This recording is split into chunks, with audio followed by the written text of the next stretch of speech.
also, when it comes to NIL, that brings me to Billy Napier at Florida. I don't know if you heard his comments this weekend. Did you? I don't think so. What do you say? He said that Florida will not be getting in any NIL bidding wars with another program. And as soon as I saw that, I'm like, okay, well, Florida's done. If that's really the way Yep. you're going to approach this, you're done because that is the new world we're in. And I don't care if it's Nick Saban at Alabama, if Tennessee's sitting there with a $8 million offer to come play here, and Alabama only wants to give a kid $2 million, it's a pretty good chance that kid's going to Tennessee, regardless of if it's Nick Saban or not. I mean, that's just the facts of it. Money talks, and maybe that's not the reality in every single situation. You'll have outliers, I'm sure, like Arch Manning, who probably isn't going to choose a school based on who writes the biggest check, and there will be others like that too. But for the most part, if you want to land a top 5 class, that's the avenue you have to take now. And if Florida's not willing to do that, they're going to sink pretty fast. Here's the war that I think might be going on behind the scenes in the sort of different factions of coaches in college football, because you've had this breakdown of the guys that don't like NIL and the guys that are all about it. Your Heupels and your Sabans. I think you could have a Saban going out and trying to turn the kid against NIL, trying to be like, you don't need to cash in like that. You can come here and win a championship, whatever it may be. And I think they may be trying to fight that information war. And then, of course, when they show up at Tennessee, we're like, let's get you an NIL deal. This is what we're all about. And there's that back and forth. And if you are Billy Napier in that position, I don't know why in a million years you would ever say something like that. Saban, I get it. He's leading a true powerhouse. Kirby Smart, I get it. The dude just won a national championship. He's truly has a product to sell there. Like, come here and win a national championship. We just did it. That's a powerful sales. He's been pretty, not to interrupt, but he's been pretty quiet on NIL stuff. It seems like Kirby, right? We haven't. Yeah, pretty smart approach. Yeah. Yes, exactly. If I was him, no matter how I felt about it, I probably wouldn't say.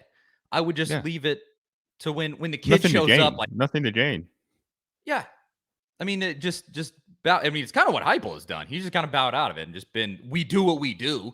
But publicly, Heupel's just like, yeah, we think it's a good thing, but that's, we just look at the positives and we are going to work with the tools we have. Like, that's sort of his message. Why would you ever say this if you're Billy Napier?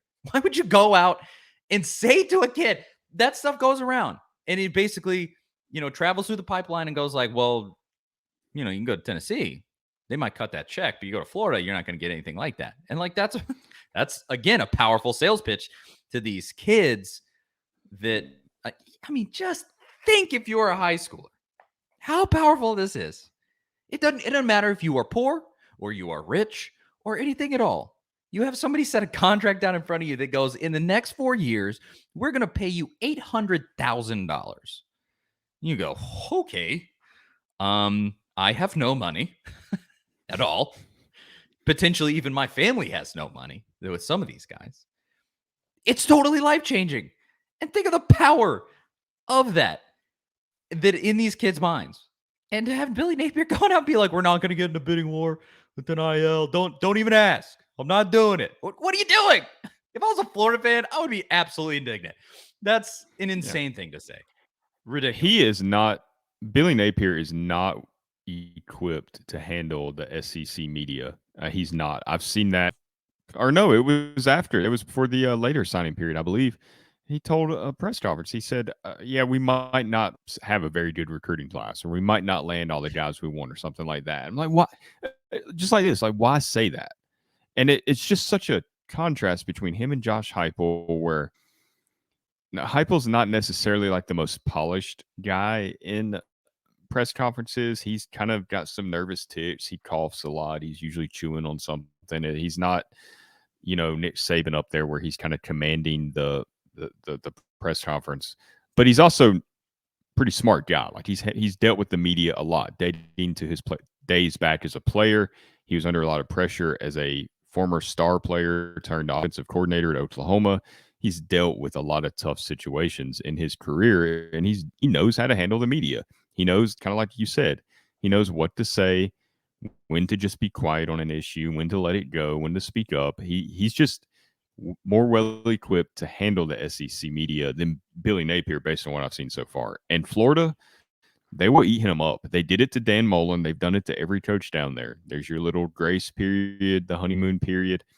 And then you start saying some stupid stuff about recruiting, and it goes downhill from there. And clearly, Billy Napier did not watch a single Dan Mullen press conference because he's starting to go down the same path that Dan Mullen did.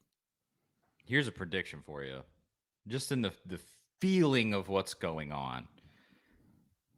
Florida right now is Tennessee football in 2010 when Dooley was hired. It was like they went about it in a different way, but the great guy left. You've had moderate success since then. And, you know, Tennessee's period of moderate success was a single year under Lane Kiffin, unfortunately, and then it went super downhill from there. Florida's had moderate success for, 10 years now. And then you could be on the precipice of taking a real turn downhill, and then you still have a fan base. And this was Tennessee to a T. You still have a fan base that is a national championship minded fan base. As a really bad combination. Really bad. Because it, like you said, it eats coaches alive. Because you have a fan base that bears over them and goes, how dare you have a 5-7 season? This is horrific. And don't come out here and champions alive us and all this garbage or whatever Billy Napier might be saying. And he does have some. They better be careful. They went. I don't feel like they upgraded by hiring Billy Napier. Now, maybe I'm wrong. No. Not that I thought Dan Mullen's a Hall of Fame coach, but Dan Mullen did a lot of really great things at Mississippi State. And he had some good early years at Florida. And he kind of let himself. I think if he would have approached the media different, I think maybe the outcome at Florida for him is a little different because it just got to be so much that he kind of created. But I don't think Billy Napier is a better coach than Dan Mullen. I just don't. I mean, so I don't know what they're really expecting. And he does have some of that Butch Jones in him. If you watch his press conferences, he is a combination of Jeremy Pruitt and Butch Jones. He talks like Pruitt and he says some things like Butch Jones, where he's his special teams coach is like his game-changing coordinator. Or no, it's not even a special teams coach. I think it's like an analyst, and he named him his game-changing coordinator or something like that. That's on the official Florida side. Just real stuff like that doesn't work. Just stop. It doesn't work. It's going to be a disaster for Florida.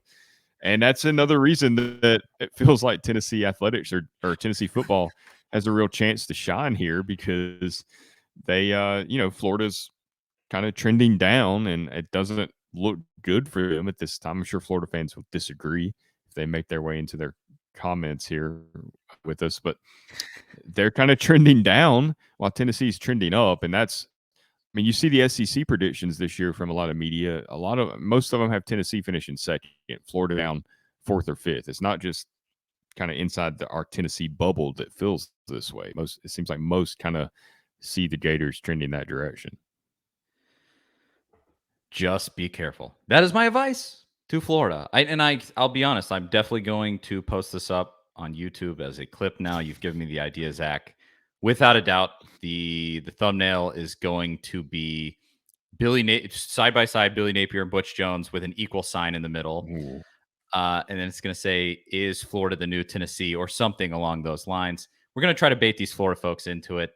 So that's good. This was great. It was a totally unexpected segment here of questioning whether Florida's about to have a little implode. We'll have to have a little segment next week and read the comments that we get from Florida fans, because there will be some. I'll keep track of what I see, and we can. I will do my damnedest. Do my damnedest to bait them in here. We'll see what we can do. But there you go. Let's correct the record this time. If it ends up that Florida is going down the hill at this point, let's correct the record this time and not be like Butch Jones again. Let's actually take advantage of Florida sucking this time, where Butch never could. You do have an excellent Georgia to contend with now. Unfortunately, that buck has passed, but you can at least get over the Florida hill, and that's it, like in terms of the psychological blocks for Tennessee. Is there a bigger one than Florida? If you can get over that one, who knows what could happen at that point? So let's make that a goal, please, dear God. Take advantage of anything that these other teams give you.